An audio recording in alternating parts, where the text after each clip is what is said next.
Hi, my name is Letitia Smith, and I'd like to talk to you today about the art of negotiation for executives. What I'll be sharing with you today are 5 techniques that I enjoy using when doing negotiating a project or just talking with executive leadership.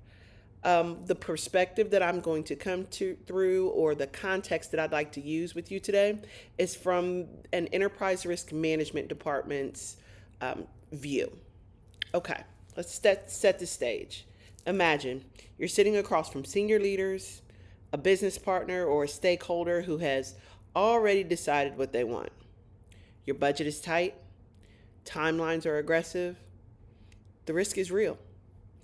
Everyone in the room believes that they are protecting the organization, but no one is hearing the same problem. In that moment, negotiation is not about winning an argument, it's about creating enough trust and clarity and discipline for people to make better decisions together. For executives, negotiation is not an occasional event. It should not be an occasional event. It's a daily leadership practice. We negotiate priorities, resources, timelines, accountability, risk tolerance, risk appetites, staffing decisions, strategic directions. The most effective executives do not treat negotiation as pressure, they treat it as preparation, listening, influence, and principled decision making. Okay, from my personal art of negotiation, what's most important is clarity. I value direction, I value direct communication, preparation, active listening, and having a calm tone. These skills matter because negotiation is often misunderstood. Many people enter negotiation thinking, how can I get them to say yes? A stronger question is, what problem are we trying to solve? What does each side need?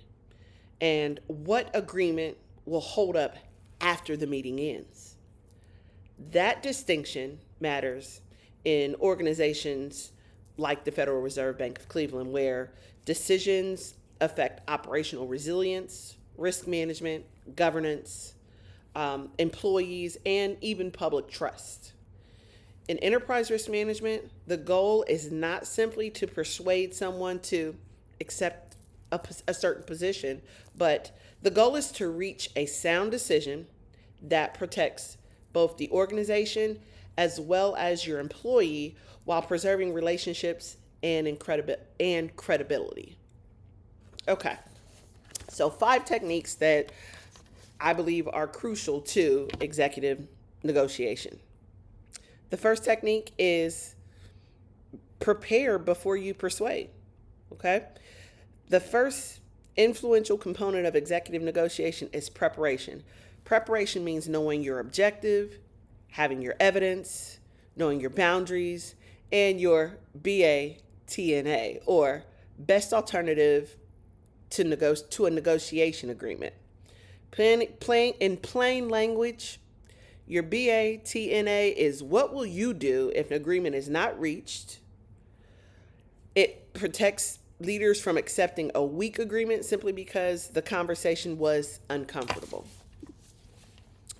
So, for example, if enterprise risk management is negotiating a rollout of a new risk event reporting expectation, preparation means knowing what the regulatory purposes are needed, what the operational burden is going to be, what training needs you're going to need, the escalation thresholds for the reporting, knowing the consequences of delaying a rollout. It also means knowing what alternatives exist. Phase implementations, pilot testing, adding training sessions, or revising reporting templates. What is going to be necessary? How can you be most prepared?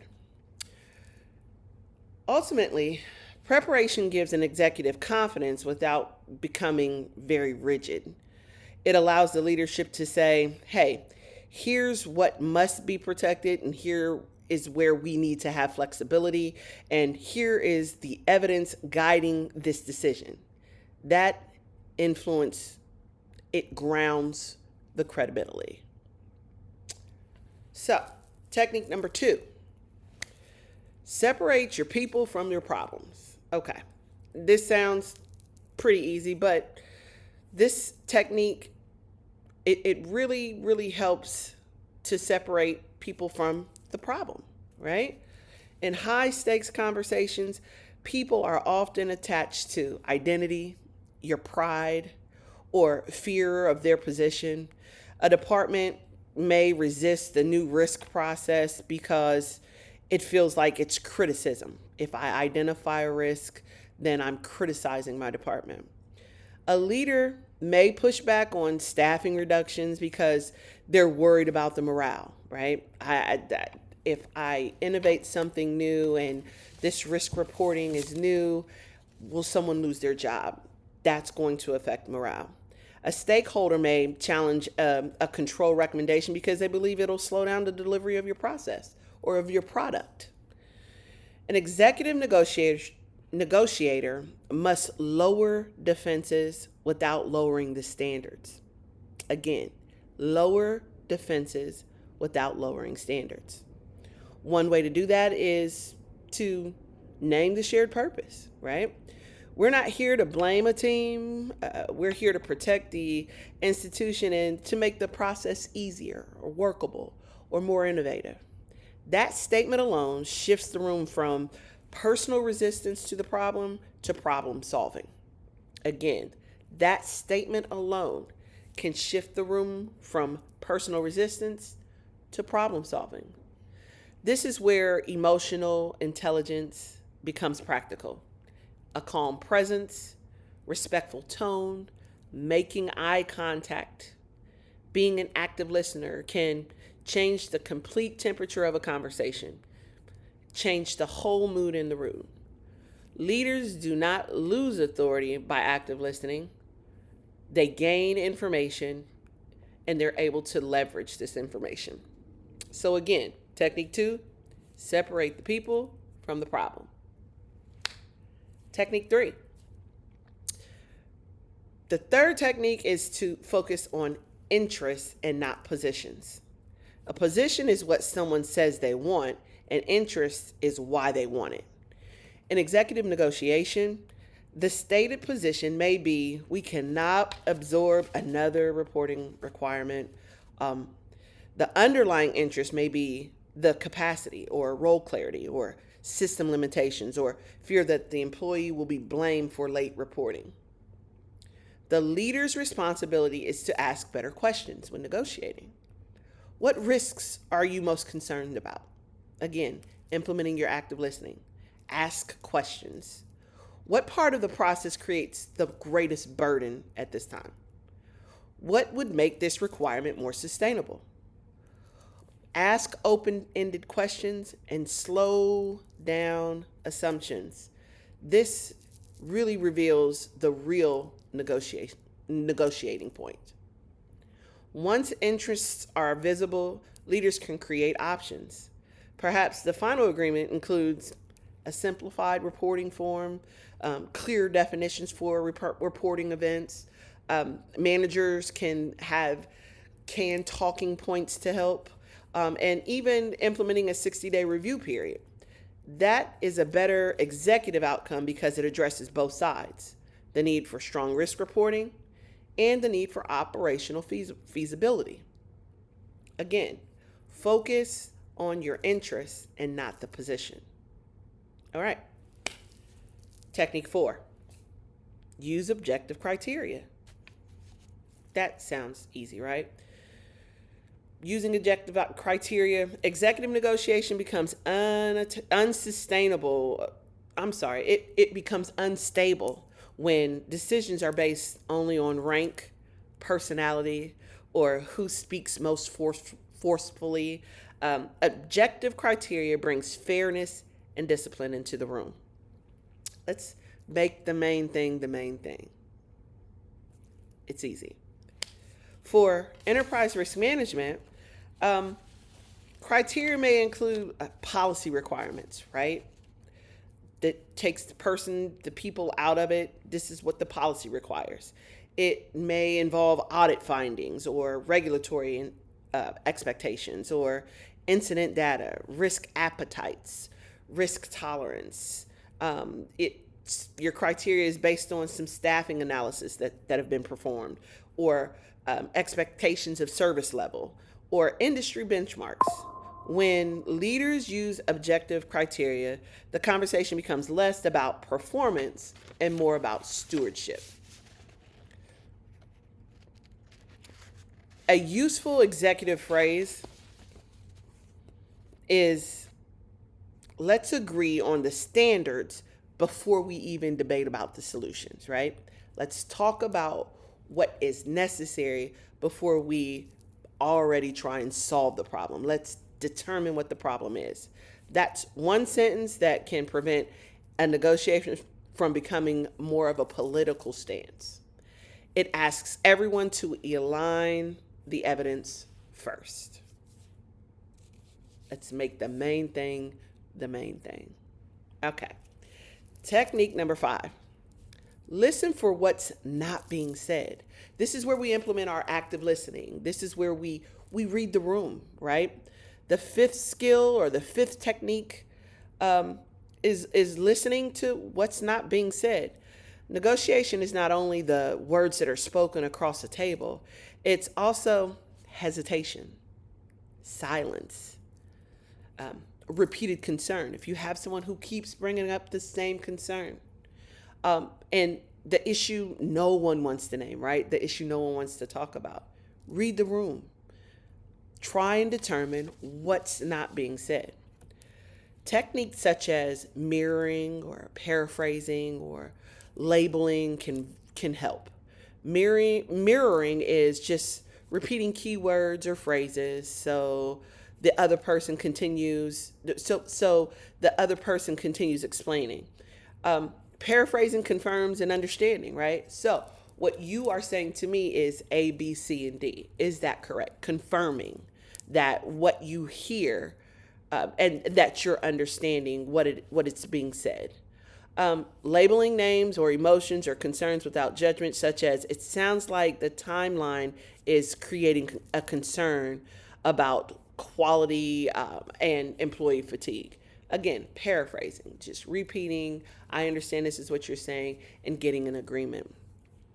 These techniques are powerful because they communicate respect, they create psychological safety, and in my own communication style, I find that clarifying questions and allowing silence helps people move from being guarded to more open. And that's often where the real negotiation begins, when people are comfortable and they can just say what's on their mind. Okay, so at an executive level, you have to understand that negotiation has a broader purpose. Executives not only negotiate transactions, they're shaping the culture of your institution. Every negotiation teaches people what the organization values. What do you value? How are you getting this across? If leaders use pressure or avoidance or positional power, employees, the psychological safety goes out of the window and employees learn to protect themselves. If leaders use preparation, fairness, transparency, then employees learn to engage problems directly. They're not afraid. They feel like they're in a safe space. They're able to talk to you. Consider things that are going on currently at the Federal Reserve Bank of Cleveland, okay? Let's consider that our current organizational challenges of centralizing our operational functions and managing a required staff reduction. Let's take that into consideration. This kind of change creates uncertainty all across the institution. Executives must negotiate priorities across efficiencies. They must consider morale, continuity, risks, and trust. The best approach is to be clear about your non-negotiables. Be transparent about what constraints you have, and be collaborative about implementation. An executive may say something like, the organizational direction has been set, but how we implement in going to this direction, it matters. Let's identify the risks. Let's identify how employees will be impacted, the communication gaps, and the support needed to maintain good quality service of our institution. That is leadership negotiation. It respects reality while still creating room for influence. In closing, listen, the art of negotiation for executives is not about who's the loudest in the room. It's not about who's the toughest person in the room.